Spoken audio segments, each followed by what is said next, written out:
Hey guys, Jess from Stark Skincare here. I'm really excited about today's video because I'm finally starting to tackle one of my favorite subjects, which is essential oils and aromatherapy.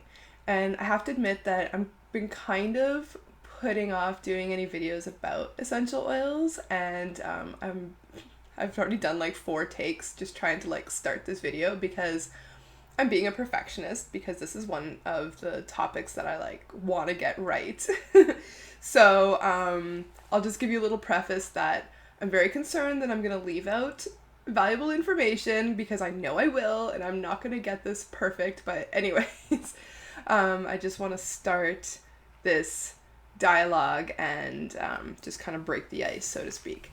So my question, as you've noticed in the title, is are essential oils dangerous? Now, you probably know that I am not one for fear mongering. I'm completely allergic to it. So, I don't say this lightly, but I'm going to say that yes, essential oils can be dangerous. So let's take a couple of steps back. Recently, there was this article in W Magazine. It was about, I don't even remember the subject of it, like the title of it, but it was basically an interview with the founder of a skincare brand that I would call like a big indie brand. So, not like L'Oreal or whatever, but like one of these sort of indie but big, well known, influential brands that isn't natural but kind of positions itself as natural ish, sort of ingredient conscious brands. Okay, so she was saying that like one of her big marketing, and it is marketing, positions is that she doesn't use essential oils.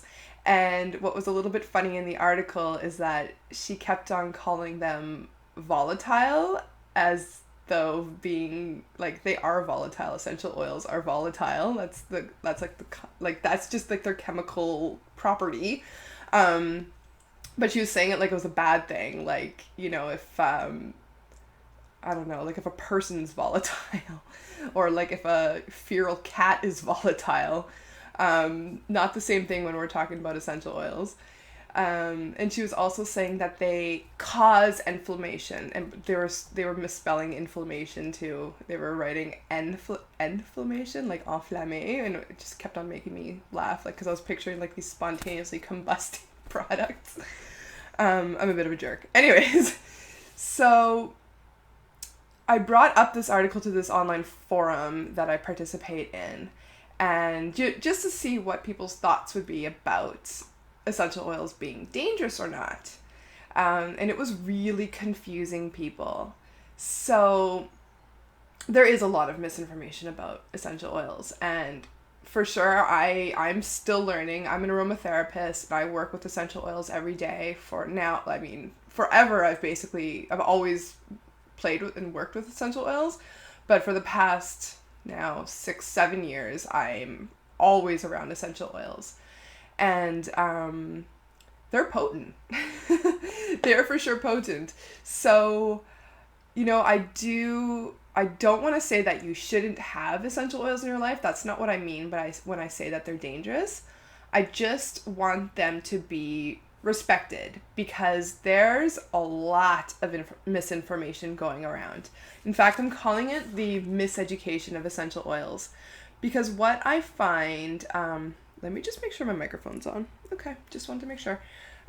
What I'm finding is now with the proliferation of these MLM companies, MLM stands for multi-level marketing. So it's kind of those pyramid scheme companies, sort of like Avon is, or Mary Kay, or even Beauty Counter. There are now a lot of essential oil MLM companies, which for some people, like, I'm not just going to completely bash it as like a business model or whatever. For some people, stay-at-home moms or whatever, it can make a really big impact on someone's life, on someone's financial life. So I'm not bashing it in that way per se. But I do think that because there are so many of these like pseudo aromatherapists now selling all of these aromatherapeutic products, that there's just a proliferation of misinformation. So I'm seeing now a lot of websites when you're going to Dr. Google and you're like, oh, what essential oils can I use for like this giant boil on my neck or something?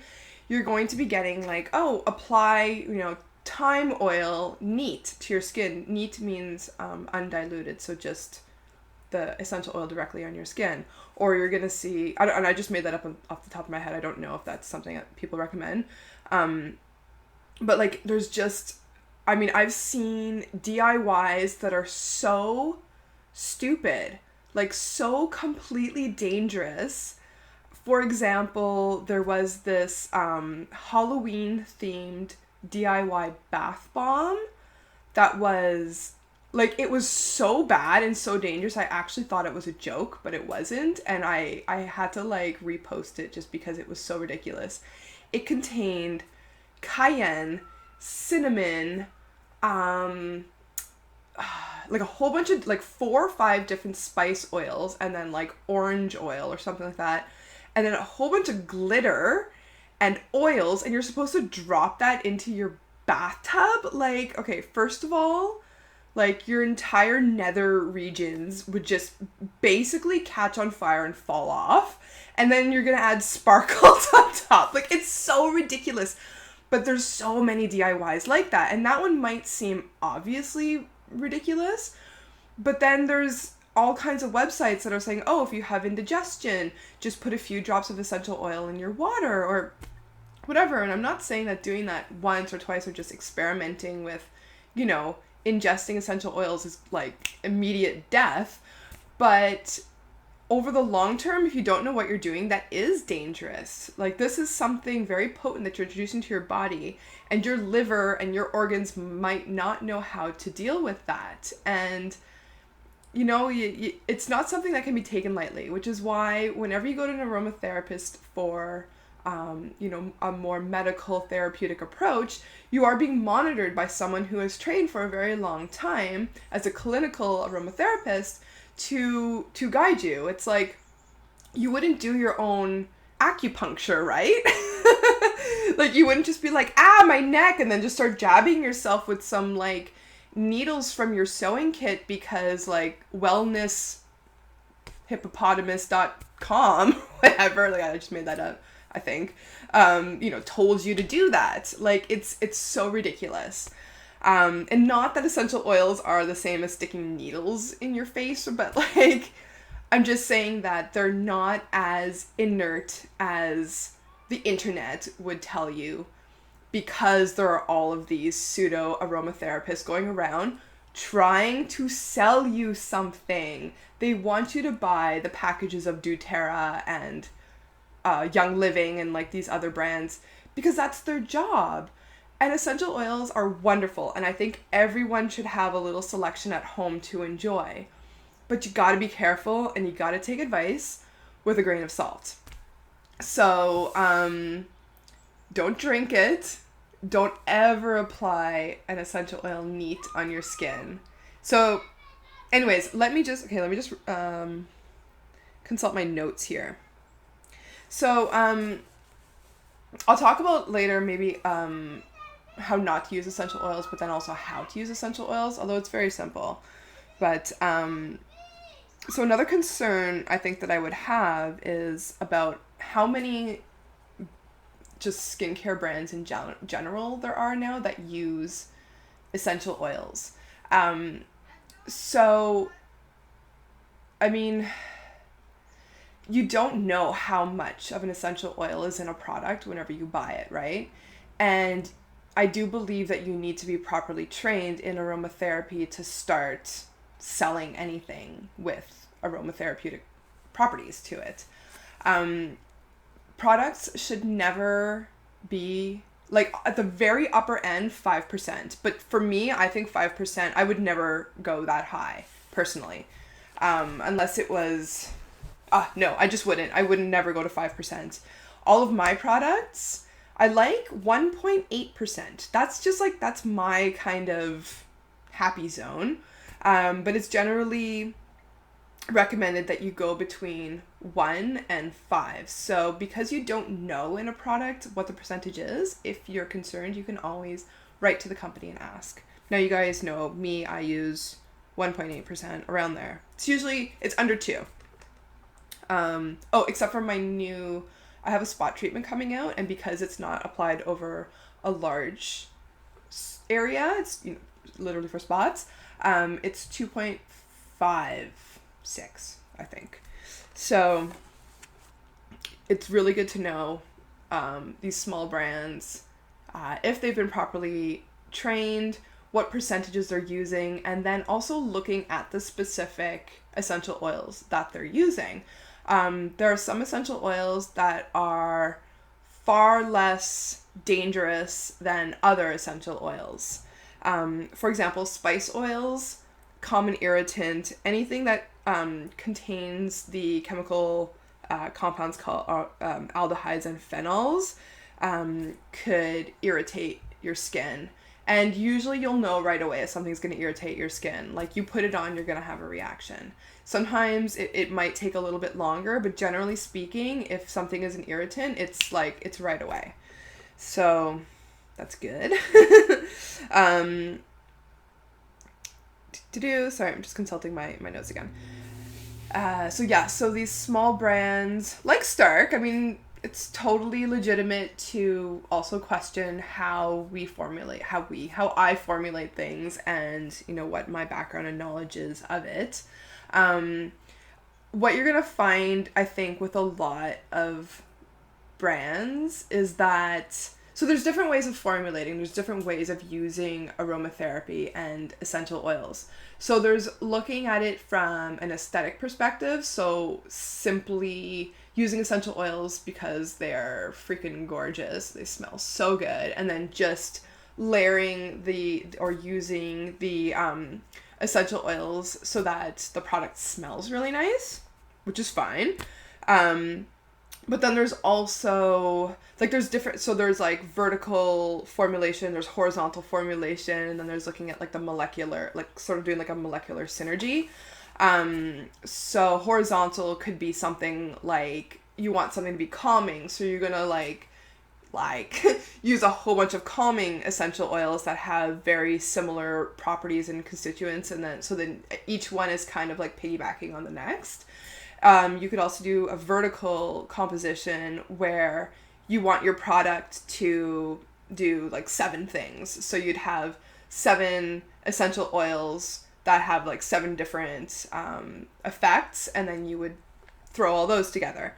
But of course, it's not just about throwing it all together, right? I'm just kind of being silly the way that I'm explaining that, but it's really figuring out how the synergies work together, what the different chemical constituents are, and then just the aesthetics of it. So how does the finished product smell? So I am really I'm super picky about that. I need each one of my essential oils, of course, to have a property that I really that I want in the product. So I'm really into detoxification. I'm really into combating free radicals,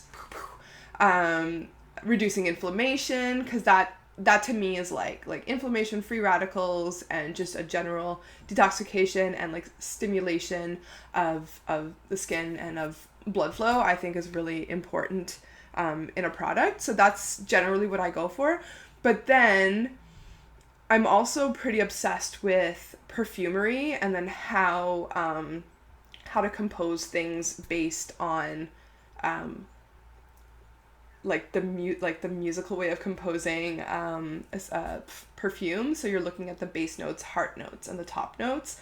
So then I want each one of the essential oils that I choose to have those different components to them as well, and for them to just generally work in a really nice synergy. And I also like to play with juxtapositions, so I like things that are kind of happy and light and airy mixed with things that are very grounding and dark and a little bit more mysterious. So as you can see, like there's a lot of things to keep in mind whenever you are mixing for aromatherapy. Sorry, my computer just like fell asleep all of a sudden, so that was just a little scary. So yeah, so there's a lot more to it than what these DIY sites would lead you to believe. There's a lot more to it than someone who's trying to sell you their essential oils lead you to believe. Not that it's exactly rocket science, but there's a lot of things to keep in mind. And if ever you're unsure, you should definitely, like if you're buying a product for a company, definitely ask questions. It's always good to ask questions. And do leave questions below if you have any for me. And okay, so when it comes to essential oils, if you're going to be using them, definitely the safest way to use them at home would be with a diffuser. So my favorite kind of diffuser is not one of those inexpensive, unfortunately, ones with the, that you put the tea light and they just heat it up, because you're just burning off the oils, even though you're supposed to add water. It's not really the best way to enjoy essential oils. You should get a nebulizer, which is basically like a little mini humidifier that you add a few drops of essential oils to the little chamber inside, and then it just kind of releases it in like a cold steam. Those are really nice, and they're actually very affordable now. When I bought mine just like 4 years ago, it was like $150. It's a nice one though, but like super expensive, but now you can get them for like $30 on Amazon. Just make sure that it is cold steam. So do not ever ingest essential oils. I mean, don't do it long term. If you just want to taste a drop of lemon oil in like an 8-ounce glass of water, you didn't hear this from me, but I mean, like, just try it, I guess. Or like, yeah, I would say lemon. Like, if you just had to drink an essential oil, don't, but do it if you want to, but don't. Don't use undiluted essential oils, like, just ever. There's exceptions to it. Like, you can use undiluted lavender oil, you can use undiluted tea tree, but don't, like, just don't bother. It's so easy to dilute it. Just like put some in some olive oil or whatever you have at home, and just do, like, if you're doing like a tablespoon of olive oil, for example, like, let's say you want to add some stuff to your bath, dilute it first. So just use some kind of, it's called a menstruum, which is really gross. Use some kind of menstruum, so just something to dilute it in, and then add it to your bath. It's just, that is the safest way to do it. I used to always do that, and then one day I was just like, yeah, I was just feeling lazy, and I didn't, and I burnt my butt. Like, I can't remember which essential oils I was using. I think it was eucalyptus, which I love eucalyptus, but eucalyptus was not loving me that day, and I actually had like little welts like all on my hips and butt. So I learned. Don't use directly on your skin, like I just said. Like, just don't ever do that. Like, just don't. Did I stress that enough? Whenever we were in Spain, I hope this is not TMI, but whenever we were in Spain, I got a urinary tract infection, and it was around Christmas time, so the pharmacy, because you can just go and get a prescription without a prescription. You can get medication without a prescription, like I needed antibiotics, from the pharmacy without a prescription in Spain. Shh, you totally can. But it wasn't open, and so my husband, so Adri, went to a health food store, and he was just like, my wife needs something because the pharmacy's not open, and I was like suffering, and so she gave him a bottle of tea tree oil, and he was like, okay, like, just totally knowing that I was gonna be like, what? But took it home, and I'm like, so what did she say to do with this? And yeah, she was like, just tell your wife to apply it topically to her vagina and have fun with that. Terrible advice. Don't apply to any mucous membrane, especially not your favorite ones. Don't put it in your eyes. I've actually seen that as a DIY. Like, is this like the Darwin Awards? Like, if you're like thinking that putting essential oils directly into your eyeballs is a good idea, maybe you should. That was so mean. I didn't say that. I don't mean you guys. You know what I mean. Okay. Don't use them on your pets. Unless you talk to your veterinarian and they're really cool and into essential oils and they tell you how to dilute it and which ones to use. I am not an expert on essential oils for animal use. I don't use them on my animals because what is super safe for a human doesn't make it safe for a cat, doesn't make it safe for a dog or a horse. You totally can use essential oils like they are used for animals, but I'm not going to tell you what you can or can't use. Talk to an expert about that, not necessarily to Google. Buy a book. Honestly, books. That's where you're going to get much better information about essential oils and their use than the internet, because there's just all kinds of crazy shit going on out there. Okay, so I definitely left out about 80% of the useful information that I probably should have included, but I just wanted to stress the point that, yes, essential oils totally can be dangerous. They totally can sensitize your skin. They totally can cause inflammation. Doesn't mean that they will, but they can. So, spicy oils, just like right off the bat, that's gonna irritate you. Stuff like cumin essential oil, phototoxic, but not cumin seed oil, the carrier oil. Two completely different animals. Two different things completely. So you see that there's lots of, it can be confusing. Some citrus oils, super phototoxic. Others, not at all. So, yeah, like it does make a difference who's formulating your products, whether or not they know those things. And it makes a difference for your own home use, whether or not you know how to use these things. So, really nice to pick up maybe a synergy blend for your nebulizer. I think that is a wonderful way to use essential oils at home. That's like a very safe way to use them. Use them super diluted in a bath. Super diluted. I mean, like, I can't actually think off the top of my head how much you should use in a bath. I would say no more than 10 drops in an entire bathtub. 10 drops. Bathtub. And pre-diluted. I would even start with 5, to be honest, because you don't want to burn your skin. Trust me, my butt was not happy that day. And, it's something to be enjoyed. Essential oils are freaking wonderful, but they can totally make your face fall off. So you want to be careful with that, right? And don't put them in your eyes. Don't stick them in your hoo-ha. And enjoy. So I hope this was kind of informative. But anyways, I'm just, I'm imperfectly starting to tackle my favorite subjects. So hope you enjoyed. See you guys around.